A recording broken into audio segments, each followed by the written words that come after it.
Hello friends, आज हमारी class है 14 सीडीपी की। और हमारा टॉपिक रहेगा आज भाषा और चिंतन। ठीक है, ये हमारा पार्ट 1 रहेगा। तो पार्ट 1 में ही हम कोशिश करेंगे कि भाषा और चिंतन जो है उसको क्लियर करा दें। अदरवाइज़ अगर नहीं होता तो इसका पार्ट 2 लाना पड़ेगा। ओके, इसमें हम भाषा के बारे में सारी चीज़ों को बताएंगे, क्लियर करेंगे भाषा और चिंतन के बारे में, क्योंकि इससे रिलेटेड जो क्वेश्चन हैं आपके 1 या 2 या 3 नंबर में आपके आते ही हैं एग्ज़ाम के अंदर। और ये जो टॉपिक है ये आपका ऑल टीचिंग एग्ज़ाम के लिए है, स्पेशल वीडियो सीटेट के लिए है जो जुलाई में आपका एग्ज़ाम है। लेकिन ये जो टॉपिक है ये ऑल टीचिंग एग्ज़ाम के लिए इम्पोर्टेंट है, उसमें ये टॉपिक आता है। भाषा के बारे में जो भाषा के सिद्धांत हैं उसमें चॉम्स्की, स्कीनर, वाइगॉस्की ने भी भाषा विकास के सिद्धांत दिए हैं, बताया है उनके बारे में, तो उनको भी क्लियर किया जाएगा। ठीक है, नाउ स्टार्ट करते हैं। जिसको भी वीडियो पसंद आए वो इसको लाइक, शेयर, सब्सक्राइब करना ना भूलें। तो हमारा टॉपिक 6 है ये। तो इसमें हम भाषा के बारे में पढ़ेंगे सबसे पहले कि भाषा होता क्या है। ठीक है, तो हमारा फर्स्टली आता है हमारा भाषा के बारे में। तो अपने विचार को दूसरे तक पहुंचाना ही भाषा है। भाषा होता क्या है कि जो भी हमारे विचार होते हैं उनकी हम अभिव्यक्ति करते हैं या फिर हम दूसरों तक उसको पहुंचाते हैं, वही हमारा क्या कहलाता है, भाषा कहलाता है। ठीक है, वही जो भाषा होता है ये क्या करता है, भाषा व्यक्ति के विचार को, कि जो क्या है, अपने विचार या फिर व्यक्ति के विचार को दूसरों तक पहुंचाना या फिर व्यक्त करने का क्या माध्यम है। क्या करने का, क्या करने का माध्यम है, व्यक्त करने का क्या है, एक माध्यम है। ओके, कि भाषा वो होता है जो अपने विचार को दूसरों के सामने व्यक्त कर सकता है या दूसरों तक पहुंचाना ही क्या कहलाता है, भाषा कहलाता है। और भाषा के माध्यम से ही हम अपने विचार किसी के सामने रख सकते हैं। ओके, और भाषा हमें स्वयं अर्जित करनी पड़ती है। मतलब भाषा ऐसे नहीं है कि हमें ऑटोमेटिकली मिल जाती है, इसको हमें क्या करना पड़ता है, स्वयं अर्जित करनी पड़ती है ये हमें। और भाषा क्या है, इसमें चिंतन के लिए आवश्यक है। जो भाषा होती है वो किसके लिए आवश्यक होती है, वो हमारे चिंतन के लिए आवश्यक होती है। और भाषा बौद्धिक क्षमता को भी अभिव्यक्त करती है। किसको करती है, जो बौद्धिक जो क्षमता होती है उसको भी क्या करती है, अभिव्यक्त करती है। क्लियर हुआ आपको भाषा, कि भाषा क्या है, कि भाषा अपने भाव को व्यक्त करने का, अभिव्यक्त करने का क्या होती है, एक माध्यम होती है। ओके, तो क्लियर हुआ आपको कि भाषा क्या होती है। शॉर्ट में हम यही बोल सकते हैं कि अपने विचार को दूसरों के सामने पहुंचाना या फिर अभिव्यक्त करना का जो माध्यम होता है वही क्या कहलाता है, भाषा कहलाता है आपका। ओके, नाउ आगे आता है भाषा की विशेषताएं। ठीक है, तो हमारा नेक्स्ट हेडिंग आती है भाषा की विशेषताएं, जिसमें हमारा फर्स्ट पॉइंट आता है हमारा, भाषा अभिव्यक्ति का एक माध्यम है। यही बात मैंने ऊपर बताई थी कि जो भाषा है वो क्या है, अभिव्यक्ति का एक माध्यम है। कि अगर मैं आपको कुछ बोल के बता पा रही हूँ तो मैं अपनी भाषा को अभिव्यक्ति तो कर रही हूँ। तो भाषा क्या है, एक अभिव्यक्ति, मैं अभिव्यक्ति तो कर रही हूँ उस चीज़ की। तो अभिव्यक्ति का क्या होता है, एक माध्यम होता है। ओके, सेकंड पॉइंट आता है हमारा, सेकंड पॉइंट आता है इसमें कि भाषा समाज, संस्कृति, सभ्यता से जुड़ी हुई है। तो नॉर्मल सी बात है कि जो भाषा है वो किससे जुड़ी हुई है, हमारी समाज से, संस्कृति से, सभ्यता से जुड़ी हुई है। अब समाज से कैसे जुड़ी हुई है, अब हम क्या है, हम भारत के अंदर रहते हैं तो हम क्या है, हमें यहाँ की लैंग्वेज आती है, हमें यहाँ की भाषा आती है, हम यहाँ की भाषा से जुड़े हुए हैं। वह भारत में, इंडिया में, हमारे देश में जो भी संस्कृति है उससे जुड़े हुए हैं, हमारी सभ्यता से जुड़े हुए हैं। और इन सब की अभिव्यक्ति हम किसके माध्यम से करते हैं, भाषा के माध्यम से करते हैं। अगर हम कहीं बाहर रह रहे हैं, अमेरिका में रह रहे हैं, तो हमारी भाषा कैसी होगी, वहीं की होगी, क्योंकि हमें वहीं रहना है और हम उसी तरीके से भाषा को अभिव्यक्त करेंगे। तो एक तरह से हम कह सकते हैं कि जो भाषा है वो समाज, संस्कृति और सभ्यता से क्या है, जुड़ी होती है। ओके, थर्ड पॉइंट आता है आपका थर्ड पॉइंट इज भाषा का अर्जन निरंतर अनुकरण द्वारा होता है। तो राइट की भाषा जो है का जो अर्जन है वो अनुकरण के द्वारा होता है। किसके द्वारा होता है? अनुकरण के द्वारा। आपने नॉर्मली देखा होगा तब हम छोटे होते हैं तो हम क्या देखते हैं? अपने माता पिता को देखते हैं, उनको देखते हैं, उनका किस तरीके का बिहेव लाइक मतलब वो किस तरीके से बातें करते हैं, किस मैनर से बात करते हैं, गुड मैनर से कर रहे हैं, बैड से कर रहे हैं। तो बच्चा क्या है उसी चीज़ को तो अर्जन करता है। अगर माता पिता अच्छे से बात कर रहे हैं, प्यार से बात कर रहे हैं, तो हमारी भाषा भी कैसी होगी? हमारी भाषा भी उसी तरीके की होगी, हम भी उसको उस तरीके से ही अर्जन करेंगे। स्कूल में देखा होगा कि बच्चे क्या हैं वो टीचर को नोटिस करते हैं, टीचर को देखते हैं, टीचर का बिहेव देखते हैं कि हाँ भाई टीचर किस तरीके से भाषा की अभिव्यक्ति करती है, तो बच्चा भी उसके जैसे ही अनुकरण करता है। तो हम कह सकते हैं कि भाषा का अर्जन निरंतर अनुकरण द्वारा होता है। ओके, नेक्स्ट पॉइंट आता है हमारा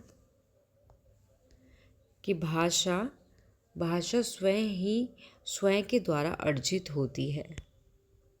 तो यह भाषा खुद ही तो अर्जित की जाती है। अब भाषा का क्या है? अनुकरण जो है मैंने भी ऊपर बताया, हम क्या करते हैं दूसरों को देख के करते हैं कि दूसरे किस तरीके से बातें कर रहे हैं, किस तरीके से भाषा की अभिव्यक्ति कर रहे हैं।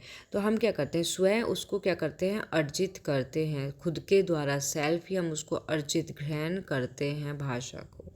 ओके, नेक्स्ट पॉइंट आता है हमारा, नेक्स्ट पॉइंट इज भाषा में समाज द्वारा स्वीकृति ध्वनि संकेत का प्रयोग किया जाता है। यहाँ कंफ्यूज मत हो जाना कि यहाँ पे हाँ एक चीज़ और है पॉइंट में कि भाषा स्वयं के द्वारा अर्जित की जाती है, ठीक है, जन्मजात नहीं होती। चॉम्स्की ने ये कहा था, जो चॉम्स्की हैं उन्होंने ये कहा था कि अर्जन का जन्मजात क्या है? अर्जित करने की क्षमता है वो, ठीक है। भाषा जन्मजात क्या है? भाषा को अर्जित करने की क्षमता है। ये नहीं है कि हाँ भाई भाषा जन्मजात होती है। तो इस चीज़ का ध्यान रखना, ओके, कि ये स्वयं के द्वारा अर्जित होती है। ये नहीं है कि ये जन्मजात नहीं होती, जन्मजात तो क्षमता होती है उसको अर्जित करने की। तो नेक्स्ट था हमारा ये कि भाषा में समाज द्वारा स्वीकृत ध्वनि संकेत का प्रयोग किया जाता है, राइट। ठीक है, कि कोई भी भाषा है वो जो समाज के द्वारा है उसको स्वीकृत कर रहे हैं, हम किसके माध्यम से कर रहे हैं? ध्वनि के संकेत से ही तो कर रहे हैं। अगर हम कुछ बोलते हैं तो वो ध्वनि के माध्यम से ही तो आपके पास तक जा पा रही है।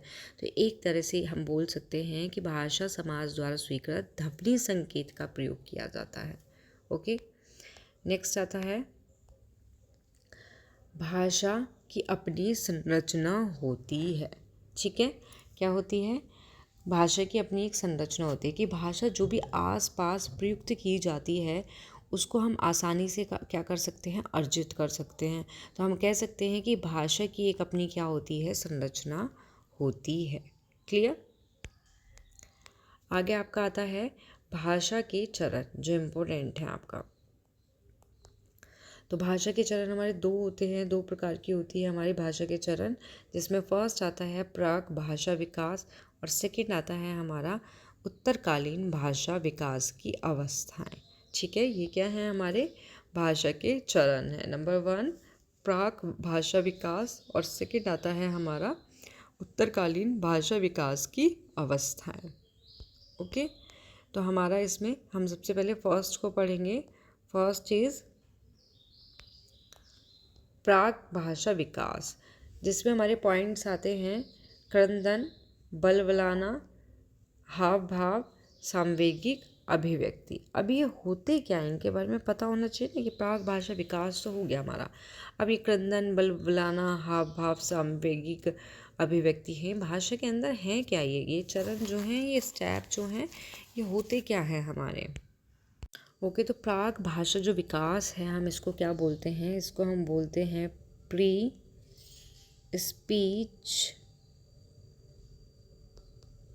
Speech development. ठीक है, क्या बोलते हैं? प्री स्पीच डेवलपमेंट बोलते हैं हम प्राक भाषा विकास को। तो जिसमें हमारा फर्स्ट पॉइंट आता है, जिसमें फर्स्ट पॉइंट इज़ क्रंदन। क्रंदन थोड़ा अजीब लग रहा होगा आपको हिंदी में, बट हम इसको इंग्लिश में बोलते हैं क्राइंग। ओके, तो इसमें क्या होता है, इसमें जो मेन पॉइंट होता है वो होता है हमारा रोना। रोने से मतलब है यहाँ पे हमारा कि बच्चा तब जन्म लेता है, लेते ही वो क्या करता है, रोने लगता है या चिल्लाने की चेष्टा करता है।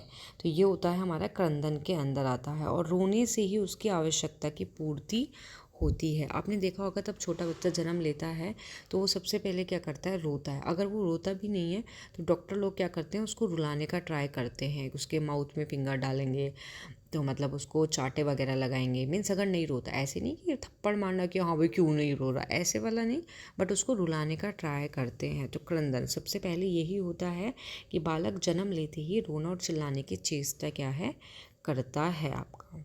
ओके, सेकेंड पॉइंट आता है आपका बलबलाना, जिसको हम बोलते हैं बबलिंग। क्या बोलते हैं जिसको हम, बबलिंग। ठीक है, तो बबलिंग में हमारा क्या होता है कि बालक रोने के अलावा कुछ महीने में ही बड़बड़ाना शुरू करता है और ध्वनि निकालने लगता है। तो बलबलाना का मतलब होता है एक तरह से बड़ाना। ओके, कि पहले क्या है, पहले तो बच्चा रोना चिल्लाना शुरू करेगा, लेकिन कुछ महीने के बाद क्या होता है कि बच्चा क्या करने लग जाता है, बड़बड़ाना शुरू कर देता है। मीन्स आपको उसकी लैंग्वेज तो समझ नहीं आती,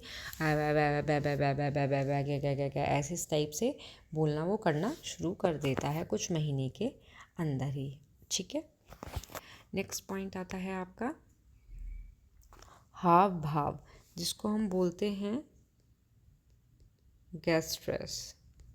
ओके, तो इसमें क्या होता है, हाव भाव का प्रदर्शन बालक भाषा के पूरक के रूप में करता है, कि अपने हाव भाव को जो प्रदर्शित करता है या उनका प्रदर्शन करता है, तो बालक भाषा के पूरक के रूप में क्या करता है, अपने हाव भाव का प्रदर्शन करता है वो। ओके, नाउ नेक्स्ट आता है आपका सांवेगिक अभिव्यक्ति। इसमें क्या होता है कि बालक संवेगों के द्वारा अपने सुख और दुख को प्रदर्शित करता है। ठीक है, बालक क्या करता है, अपने संवेग के माध्यम से ही अपने जो उनके दुख होते हैं और जो उनके सुख होते हैं उनको क्या करता है, प्रदर्शित करता है। आपको संवेग तो पता ही होंगे ना कि हमारे संवेग कौन कौन से होते हैं, रोना, हंसना, डरना, क्रोध करना, इन सब की अभिव्यक्ति क्या करता है वो संवेग के द्वारा ही अपने सुख, इन संवेग जो होते हैं उनके रोना, हंसना, डरना, इन सब की क्या करता है वो अभिव्यक्ति या प्रदर्शन करने लग जाता है वो कौन, बच्चा। ठीक है, तो ये है हमारा प्राक भाषिक विकास की प्री स्पीच डेवलपमेंट। ओके,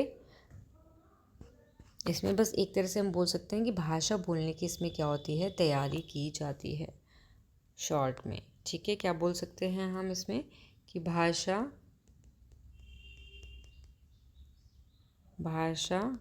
बोलने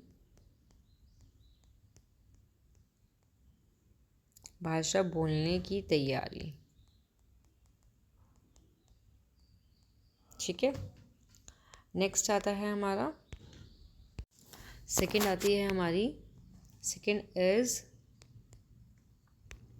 सेकंड आती है उत्तरकालीन भाषा विकास की अवस्था, जिसको हम बोलते हैं लेटर स्पीच डेवलपमेंट। क्या बोलते हैं, लेटर स्पीच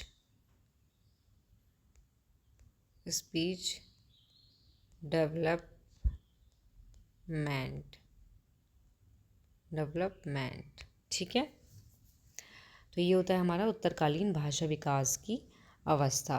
तो इस अवस्था में क्या होता है हमारा, इस अवस्था में क्रियात्मक व मानसिक पहलू का विकास होता है, कि जो बालक होता है उसके क्रियात्मक और मानसिक विकास पहलू का क्या होता है, विकास होता है। तो फर्स्ट चीज़ हमारा होता है क्रियात्मक पहलू। तो क्रियात्मक पहलू क्या है, अर्थपूर्ण शब्द क्या होते हैं हमारे, ध्यान देना, अर्थपूर्ण शब्द भाषा का निकलना क्रियात्मक पहलू कहलाता है, कि जो अर्थपूर्ण शब्द जो निकलते हैं, भाषा का जो निकलना होता है वही क्या कहलाता है, क्रियात्मक पहलू कहलाता है हमारा।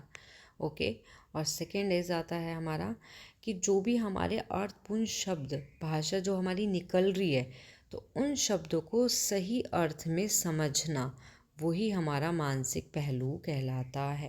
सबसे पहले तो आता है हमारा अर्थपूर्ण शब्द भाषा, जो भी हमारे निकल रहे हैं वो तो हमारे क्या कहलाते हैं, क्रियात्मक। लेकिन उन शब्दों को सही अर्थ में समझना, कि हम उनको समझ पा रहे हैं सही अर्थ में, वो हमारा मानसिक पहलू के अंदर आता है। ओके। अब इसमें भी क्या होता है आपका, कि जो उत्तरकालीन भाषा विकास की अवस्था है, इसमें भी हमारे क्या होते हैं, 5 चरण होते हैं। कितने चरण होते हैं, 5 चरण होते हैं। तो इसके चरण जो होते हैं 5 चरण होते हैं, ठीक है। तो चरण इस कितने होते हैं हमारे 5, जिसमें हमारा फर्स्ट आता है दूसरों की भाषा को समझना। दूसरों की भाषा को समझना, ठीक है। तो यहाँ क्या है कि इसमें जो बालक है वो दूसरों की भाषा को समझना होता है, कि जो बालक है, बालक का मोटिव होता है दूसरों की भाषा को क्या, समझना। और इसके लिए ये बहुत इम्पोर्टेंट है, बहुत आवश्यक होता है कि शिशु उन वाक्यों को अर्थ भी, जो भाषा मतलब क्या है समझ रहा है, तो उनके अर्थ भी समझे, तभी वो उन शब्दों का प्रयोग कर सकता है। मीन्स अगर हम किसी की भाषा को, अगर कोई बोल रहा है, अगर हम किसी की भाषा को समझ रहे हैं, कोई भी भाषा समझ रहे हैं, तो हमें उसका अर्थ भी समझना होता है। अगर हम उसका अर्थ समझेंगे, तभी हम उन शब्दों का जो प्रयोग है वो क्या है, उस शब्दों के प्रयोग को हम कर पाएंगे, ठीक है। सेकंड पॉइंट आता है इसमें हमारा, सेकंड पॉइंट इज शब्दावली का निर्माण करना, ठीक है। शब्दावली का निर्माण करना, इसमें क्या है आपका, कि बालक वैसे शब्दों को पहले सीखता है जो आवश्यकता की पूर्ति करते हैं। क्लियर, कि जो बच्चा है वो क्या करता है, वो ऐसे शब्द ही बहुत जल्दी से सीखता है जिससे उसकी क्या है, आवश्यकता की पूर्ति हो सके। ओके। थर्ड पॉइंट आता है, थर्ड चरण आता है इसका, शब्दों का वाक्यों में प्रयोग। तो इसमें क्या है कि शब्दों का प्रयोग जो है, प्रयोग करने के बाद बालक छोटे छोटे वाक्य बनाने लगता है, जैसे कि माँ पानी दे दो, फॉर एग्ज़ाम्पल आपका, ठीक है। फॉर एग्ज़ाम्पल आपका आ सकता है कि माँ पानी दे दो। तो एक तरह से क्या हुआ, वाक्य बना लिया, किससे, शब्द का क्या करा, वाक्य में प्रयोग करा। ये क्या है, हमारे ये शब्द हैं, ठीक है। अब इनको हमने पूरा क्या है, एक सेंटेंस बना लिया, एक वाक्य बना लिया। तो हमने शब्दों का वाक्य में प्रयोग कर लिया कि माँ पानी दे दो। पहले शब्द क्या सीखता था बच्चा, माँ, जैसे सिर्फ माँ बोलना, पापा बोलना, मम्मा बोलना। अब उन शब्दों का क्या कर रहा है, वो वाक्य में उसको प्रयोग कर रहा है। ओके। 4 पॉइंट आता है हमारा उच्चारण, ठीक है। अब क्या है, शब्दों के प्रयोग के साथ साथ उच्चारण करना भी क्या करता है, बालक सीख जाता है। और जो उच्चारण है वो अनुकरण द्वारा सीखता है। जो बच्चा होता है वो उच्चारण जो है वो अनुकरण द्वारा सीखता है। ओके। और ये बालक के अधिगम की प्रक्रिया पर भी निर्भर करता है। किस पर निर्भर करता है, अधिगम की प्रक्रिया पर भी निर्भर करता है। ओके। 5 पॉइंट आता है इसका,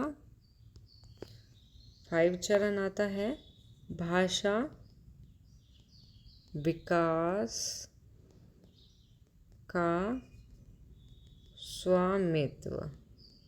यहाँ इसका मतलब है आपका भाषा में, कि इस अवस्था में व्यक्ति भाषा को लिखना क्या कर देता है, इस अवस्था में बच्चा क्या करता है, भाषा को लिखना,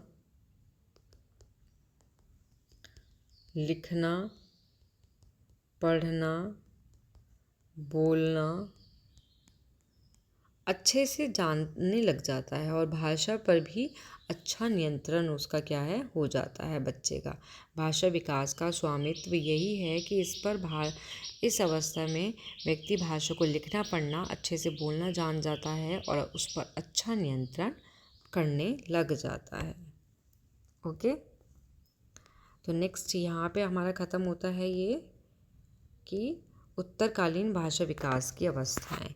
अब नेक्स्ट पॉइंट आता है हमारा भाषा सीखने के साधन, कि भाषा जो सीखने के साधन कौन कौन से होते हैं, किन साधनों के माध्यम से हम भाषा को सीख सकते हैं। तो फर्स्ट चीज़ हमारे कितने हैं इसमें साधन, बहुत सारे हैं कि किन साधन के माध्यम से हम भाषा सीख सकते हैं।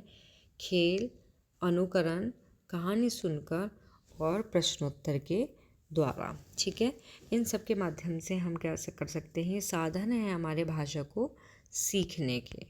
क्लियर। अब हम सबसे पहले बात करते हैं खेलने की, कि खेलने के माध्यम से हम किस तरीके से सीखते हैं। फर्स्ट चीज़ खेलना। तो खेल सामग्री को देखकर बालक जो है वो खेलों में प्रयोग भाषा के अक्षर को लिखना पढ़ना बोलना सीख जाता है। कि खेल सामग्री को देखकर क्या करता है, कोई भी खेल है, खेल से रिलेटेड कोई भी सामग्री, कोई भी इंस्ट्रूमेंट है, तो बालक क्या करता है, खेलों में प्रयोग करता है उनका, और भाषा के अक्षर को क्या करता है, लिखना पढ़ना बोलना भी उन सीख जाता है। ओके, फॉर एग्ज़ाम्पल आपका आ सकता है इसमें, जैसे लिखना पढ़ना है बोलना। जैसे हम कोई चीज़ हम खेल रहे हैं, हम जैसे बैट बॉल खेलना है तो हम क्या बोलेंगे, बैट बॉल। तो ये क्या, ये भाषा ही तो है एक तरह से। तो भाषा हमने क्या करा, खेल के माध्यम से सीख ली ना। हमने क्या करा, जो शब्द हैं, जो हमारे अक्षर हैं, हम क्या करने लगे, उनका प्रयोग कर रहे हैं ना, हम यूज़ कर रहे हैं ना, उनको सीख रहे हैं हम। तो हम उसको बोलना सीख जाते हैं। तब बोल रहे हैं तो धीरे धीरे हम उसको पढ़ना भी सीख जाते हैं। ठीक है, कि ये क्या है, ये लिखा है बैट, ये लिखा है बॉल। बोलना शुरू तो कर ही देते हैं, पढ़ना शुरू कर देते हैं, उसको लिखना शुरू कर देते हैं हम। ये सारी चीज़ें क्या हैं, सीख जाते हैं। तो ये क्या है, ये भी हमारे साधन है। जो खेल है वो हमारा एक तरह से साधन है, किसको, भाषा को सीखने का हमारा। ठीक है, सेकंड पॉइंट आता है हमारा अनुकरण। इम्पोर्टेंट है ये। सेकंड पॉइंट इज अनुकरण, जो इम्पोर्टेंट है।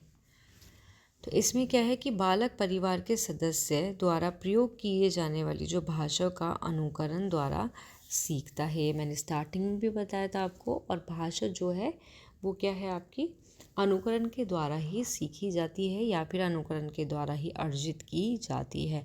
बालक अपने परिवार के सदस्य में, जो उसके आस पड़ोस होते हैं, वहाँ पर, स्कूल में, कहीं पे भी तुम जाओगे तो तुम क्या करोगे, या बच्चे क्या करेंगे,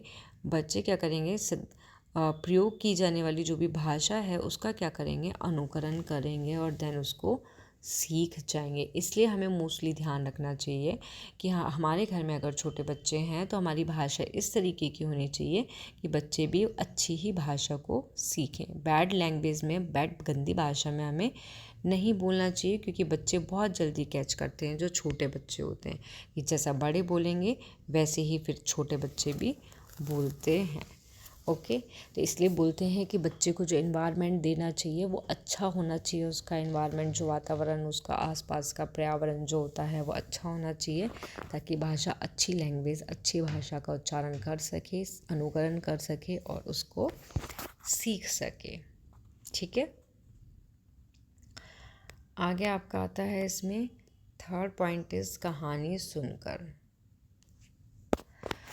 तो कहानी इसमें क्या है कि कहानी अगर नैतिकता हो या फिर पशु के ऊपर हो या खेल से संबंधित हो या फिर छोटे बच्चे पर हो, तो उसमें प्रयुक्त भाषा के शब्दों को बच्चा जल्दी सीख जाता है। मीन्स अगर हम बच्चे को कोई भी स्टोरी सुना रहे हैं, ठीक है, तो उस स्टोरी में हमने मॉरल यूज़ कर लिया, नैतिकता यूज़ कर ली। पशु के ऊपर, हम किसी पशु के ऊपर सुना रहे हैं, और या फिर हम खेल से संबंधित सिखा रहे हैं, तो बच्चा क्या है, बच्चा जल्दी से सीख जाता है। अब होता है एक छोटा बच्चा है, अगर हमने उसको स्टोरी सुनाई, फॉर एग्जांपल हमने एक स्टोरी सुनाई, लॉयन के ऊपर सुनाई, जंगल की फॉरेस्ट में लॉयन रहता है या रैबिट है, तो उसके लिए हमने उसको एक छोटी सी स्टोरी सुना दी। तो बच्चे ने क्या करा, बच्चे को पता लग गया हाँ लॉयन, लॉयन शेर, तो शेर बोलना, उच्चारण बोलना उसको आ गया। फिर वो धीरे धीरे क्या करेगा, उसको लिखना पढ़ना ये सारी चीज़ें स्टार्ट कर देगा। लेकिन ये जो कहानी होती है, इसके माध्यम से जो बच्चा है वो बहुत जल्दी सीख जाता है, बहुत जल्दी बातों को, भाषा को क्या करता है, कैच करता है और उसको रिपीट भी करता है, उसका अनुकरण भी करता है वो। तो भाषा के सीखने के जो साधन हैं, उसमें जो कहानी सुनना है या कहानी सुनकर भी बच्चे को जल्दी सिखाया जा सकता है। तो ये भी इम्पोर्टेंट पॉइंट है इसका। पॉइंट तो इसके सारे इम्पोर्टेंट हैं, ठीक है, बट आपको ध्यान देना है, सारी चीज़ पे फोकस करना है। ऐसा नहीं है कि सिर्फ एक पॉइंट पे फोकस कर लिया, अनुकरण खेल पे नहीं करा। एग्ज़ाम में तो क्वेश्चन भाई कहीं से भी आ सकता है। भाषा सीखने के साधन दे देंगे, उसमें 3-4 पॉइंट दे देंगे, पूछेंगे कौन सा इसका साधन है या बेस्ट साधन कौन सा है। तो इस तरीके के क्वेश्चन आ जाते हैं आपके एग्ज़ाम में। तो हमें बिल्कुल बेस क्लियर करके चलना है कि हमें एग्ज़ाम में कोई भी प्रॉब्लम हो ही ना, कैसा भी किसी भी तरीके का क्वेश्चन हमारा कहीं से भी आ जाए तो हम उसको कर दें। ओके, नेक्स्ट पॉइंट आता है हमारा प्रश्नोत्तर। ठीक है, कि जो बालक है, बालक अक्सर अपनी जिज्ञासा को शांत करने के लिए क्या करता है, प्रश्न पूछता है, और इन प्रश्नों के उत्तर पाकर वह वस्तु का अर्थ समझते हैं और नए शब्दों को ग्रहण करते हैं। हम बोल सकते हैं इसमें कि बालक अपनी जिज्ञासा को शांत करने के लिए प्रश्न पूछता है। आपने देखा होगा या नोटिस करा होगा, जिनके यहाँ पे छोटे छोटे बच्चे हैं, जिनके यहाँ पे भी नहीं है, कहीं वो कहीं जाते होंगे तो उन्होंने देखा होगा, छोटे बच्चों को थोड़ा ध्यान दिया हो कि छोटे बच्चे क्या करते, उनमें बहुत ज़्यादा जिज्ञासा होती है। क्या होती है उनमें? बहुत ज़्यादा जिज्ञासा होती है। जिज्ञासा का मतलब है, इन द सेंस जिज्ञासा का मतलब होता है यहाँ पे जिज्ञासा मतलब किसी भी चीज़ को जानना, मतलब कोई भी चीज़ है उनके क्वेश्चन पे क्वेश्चन होते रहते हैं, जिज्ञासा रहती है उनको कोई भी चीज़ करने की, पूछने की। तो क्या है, अपनी जिज्ञासा को शांत करने के लिए क्या करते हैं, प्रश्न पूछते हैं। उनको अगर कोई चीज़ लगती है कि नहीं ये चीज़ ऐसी है, क्यों है, किस तरीके से, तो वो उनकी एक तरह से जिज्ञासा होती है। उस जिज्ञासा को वो क्या करते हैं, प्रश्न करते हैं, उन जिज्ञासा को क्या करने के लिए, शांत करने के लिए। तो मोस्टली हमें ध्यान देना चाहिए कि हमारा बच्चा अगर घर में है, आस पड़ोस का कोई भी हो, XYZ, अगर वो आपसे क्वेश्चन करता है तो बच्चे को हमेशा करेक्ट आंसर देना चाहिए। ये नहीं है कि नहीं जाओ यहाँ से, क्यों परेशान कर रहे हो। ऐसे स्कूल में होता है, स्कूल में बच्चे को अगर कोई भी टॉपिक चल रहा है, कुछ भी चीज़ है, तो बच्चा अगर टीचर से भी क्वेश्चन करता है कि मैम ये ऐसे है, क्यों हो गया, ये कैसे होता है, क्यों होना चाहिए या नहीं होना चाहिए, जिज्ञासा होती है उसको उस चीज़ के बारे में जानने की, तो वो प्रश्न करने लग जाता है अपनी जिज्ञासा को शांत करने के लिए। तो आपको उसको करेक्ट आंसर देना चाहिए और उसकी जिज्ञासा को शांत करना चाहिए। ये नहीं है कि उसको अवॉइड कर दो, उसकी जिज्ञासा जो है उसको शांत ना करके उसको डिस्ट्रैक्ट कर दो, उसको ऐसा नहीं करना है हमें, ठीक है। और इन प्रश्नों के उत्तर पाकर तब बच्चा क्या है, उसको कोई जिज्ञासा हुई, उसने कोई भी प्रश्न करा और उन प्रश्नों के उसको उत्तर मिल गए, तो वो क्या करता है, वस्तु का अर्थ समझते हैं, ठीक है, उसका क्या करते हैं, वो मीनिंग समझते हैं, अर्थ समझते हैं और नए शब्द को क्या करते हैं, ग्रहण करते हैं, ठीक है। तो ये होता है आपका प्रश्नोत्तर, कि प्रश्नोत्तर के माध्यम से भी हम, ये भी हमारा एक माध्यम है भाषा के सीखने का, ये भी क्या है, एक साधन हमारा होता है। ओके, तो आज की क्लास जो है वो हमारी यही रहेगी। नेक्स्ट क्लास में हम भाषा के सिद्धांत जो हैं, सिद्धांत, भाषा का महत्व, उसको प्रभावित करने वाले कारक और जो टाइप्स जो होते हैं, प्रकार, इन सबको क्लियर करेंगे। देन उसके बाद चिंतन जो है, चिंतन के बारे में कि चिंतन के टाइप्स, जो अभिसारी अपसारी हैं, वो इम्पोर्टेंट है आपका एग्ज़ाम के लिए। आता है क्वेश्चन अपसारी चिंतन में से आपका, उसके बारे में पढ़ेंगे, उसके बारे में क्लियर करेंगे। तो नेक्स्ट क्लास में मिलते हैं हम। जिसको भी वीडियो पसंद आए वो इसको लाइक, शेयर, सब्सक्राइब करना ना भूले, ठीक है। और इस क्लास से रिलेटेड जो भी आपको कोई प्रॉब्लम हो, टॉपिक से रिलेटेड, कमेंट बॉक्स में लिख देना, तो आपकी जो प्रॉब्लम है उसको सॉल्व कर दिया जाएगा। ओके। और ये जो टॉपिक चल रहा है आपका, ये मोस्ट इम्पोर्टेंट टॉपिक है। इनफैक्ट आपके जितने भी टॉपिक हैं इम्पोर्टेंट हैं, हर टॉपिक में से आपको एग्ज़ाम में कुछ ना कुछ क्वेश्चंस देखने को मिलते होंगे, लेकिन जो ये टॉपिक है इसमें से 2 या 3 नंबर के क्वेश्चन मोस्टली देखने को आपको मिलते हैं। घुमा चॉम्स्की का जो है ये तो इम्पोर्टेंट है ही आपका, कि चॉम्स्की जो है वो मोस्ट इम्पोर्टेंट है आपके एग्ज़ाम के लिए। ओके, तो थैंक यू, मिलते हैं नेक्स्ट क्लास में।